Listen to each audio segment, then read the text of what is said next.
Hey everybody, welcome to Always Bored, Never Boring. When I first started this channel, one of the things I never really expected was the huge outpouring of support from all of you. And that support comes in so many different guises. It starts as soon as someone clicks to view on a video, and it continues with liking, commenting and sharing. Just seeing people actively getting involved is amazing, and all a creator like myself can really hope for. But it doesn't stop there. There are the people who choose to make donations through super thanks, and those who have chosen to join the Always Bored, Never Boring members club. And then you have the people who reach out because they would like to make a donation of games or miniatures to the channel, which brings me to the point of today's video. As many of you may know, I have set myself the challenge of sourcing one of every Oldhammer miniature that is in any way associated with Advanced Heroquest. I haven't set myself any kind of time limit on it, and it may be something I never complete, but I gradually chip away at it when I can. Well, recently I was contacted by Andy Atom Taylor, who thought he might have a few spare miniatures in his collection that I needed.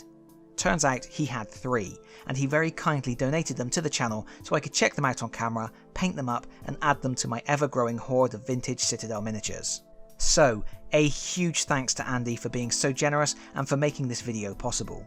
There are some links to his socials in the video description below, do please consider checking them out after. First though, let's see what we've got. This is a C-Series Skaven from 1985, sculpted by Jess Goodwin. He goes by the name Malice Manwrack and was actually part of the C27 Skaven Flamethrower crew set, which also included Skaith the Tainted, the Gunner, and Phlegm, the Fuel Bearer, 2 miniatures I already have in my collection, so now I have a nice little complete set of 3. In Advanced Heroquest, Malice is listed as a Skaven Warlord armed with a magic halberd. I have to say, as much as I love the C-Series Skaven, this isn't one of my favourites. I think it has a lot of lovely details and a strong pose, but from the front I think the face is quite difficult to read. However, once you turn it slightly to one side and you can see the full detailing on the helm and the protruding nose, it looks much better. Moving on, I am very excited to be able to add my first big lad. As I was building my collection, I had decided to focus on all of the smaller enemies first, but now I have a glorious Minotaur Lord. Just look at this amazing chunk of metal. This is Doombellow the Warped from the C34 Minotaur Lord series from 1986. I actually couldn't find a name for the sculptor for this one, but I wouldn't be surprised if it was Nick Bibby, who sculpted several of the other lords from the same range, although Bob Nasmith did most of the Minotaurs line, so that's another option. This chap has a pegged foot and is designed to fit into a 40mm square base, so he will cover 4 squares on the Advanced Heroquest game tiles. I love how twisted and hunched he looks. He has a sort of mutated, almost painful stance, like he's uncomfortable in his own body. It gives him an intimidating alien appearance, unnatural and creepy. I am obviously delighted to add him to my collection, and just as importantly, kickstart my collection of period accurate large monsters. But I'm not going to lie, I've saved the best to last. You saw the thumbnail, you know what I'm talking about. This absolute unit requires no introduction. It's the one and only Slambo. This was hands down my most sought after piece. This was the one I thought I would have the greatest difficulty finding, and yet here he is. To say I'm excited is an understatement. Slambo is from the CH2 Chaos Warriors range dating back to 1985. Surprisingly, I have no idea who sculpted him and I couldn't find a name, but whatever, he's Slambo. Precursor to the Heroquest Chaos Warriors and a mighty new foe for my heroes to battle. As you can see, he already has a nice paint job. I could just touch that up and leave it, but I'm not going to do that. My Slambo has got to be green. So one quick Dettol bath and a spray of Citadel Chaos Black later, and Slambo is looking like a new man and ready for a new coat of paint. And I'm going to paint him pretty much exactly the same way I painted my Heroquest Chaos Warriors, which is also the same way I painted my Slambo reissue miniature from back in 2017. To start, I am using lead belcher. I'm going to thin it slightly and I'm going to apply 2 coats. I'm using an old gnarly brush for this, just to be quick, because I don't need to worry about overpainting or anything like that at the moment. I just need to make sure I get complete coverage, including in all of the recesses. With that done, I am going to switch to Stormhost Silver, which is a much brighter metallic colour, and I'm going to do a pretty heavy dry brush. I want to hit all of the raised details of the plate armour, and again, I don't need to be fussy about avoiding getting paint on other areas of the miniature. When that's completely dry, I am switching to Army Painter Green Tone, and I'm going to squeeze a good amount of this directly into Slambo's face. Oh, the humanity. Then I'm going to use a decent sized brush to pull the wash all over the plate armour, making sure it gets into all of the recesses, but without having it pool too much. And you want to build this colour up over a couple of layers. I found the magic number is 3. So once the first coat is completely dry, go back and do a second and then a third.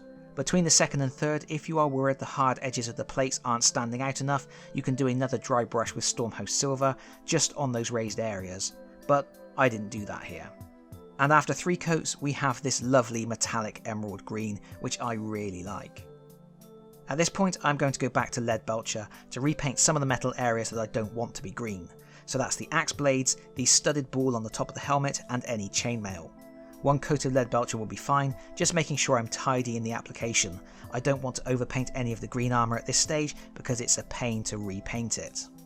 Next is Balthazar Gold, and we're going to use this to paint the rondels, which are these circular plates hanging next to the pauldrons. You could keep these green if you wanted to, but I'm using them to break up the large amount of green with a different colour. And at this stage, change your water in case it has any metallic flecks in it, because it's time to move on to non-metallic colours. The first thing we're going to do is get some Dawnstone, or any grey really, but I like Dawnstone because we're going to use this on the straps for the axe handles, and I think Dawnstone has a nice leathery finish when it's shaded. 2 thin coats here, we don't want to clag up the details on the straps. Then we are going to use some Nuln Oil to wash the chainmail, the ball on the helmet and the axes, including the handles. This is to grunge up the bright metal colouring and to add the all-important recess shading on the textured surfaces. Next we need a brown. I am using Steel Legion Drab, but something like Mournfang Brown is good for a much deeper, richer option. Mournfang is actually what I used on my Heroquest Chaos Warriors. So this is going on the wooden parts of the axes and also the boots. Now I'm using Pallid Witch Flesh. I'm going to thin this and apply 2 coats to the horns on the helmet. This is a different colour to the one I used for the Heroquest Chaos Warriors. It will end up being a little brighter. And you are definitely going to want 2 coats for this. When that's dry, I'm going to switch to Seraphim Sepia, and I'm going to add a lot of Lamian Medium to this. I mean a lot. I basically want a mix that's almost completely clear, and then I'm going to get a healthy amount on the brush and drop it at the top of each horn and make sure it completely covers the witch flesh.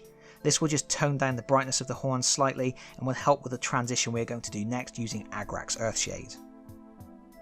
And with the Agrax we're going to apply just the smallest amount around the tip and the base of each horn for a finishing touch of shading. We're then also going to use the Agrax on the rondels, the axe handles and the boots. And at this point you could call it done, but I am going to go back and do a few highlights, reapplying some of my base colours. I'll do the Dawnstone on the axe straps, the Steel Legion Drab on the boots, the Balthazar on the rondels and then Lead Belcher on the axe blades.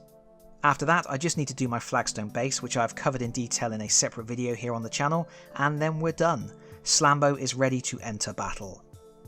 Here he is leading some of his Heroquest friends. You can see the colour schemes are very similar, just slightly different horns, and I went for a lighter brown on the boots. And then here he is with his younger brother Slambo II. As much as I liked Games Workshop's reimagining of Slambo, nothing compares to the original. And I should point out, as always, with my painting guides, I am not trying to achieve something that is going to win awards. I am going for quick and effective ways to get things painted for the tabletop. There is much more you could do to this miniature. Using the guide I've shown you here as a starting point, you can add additional highlighting, you can chip up the armour, you can add staining, blood, rust, you can really go for it.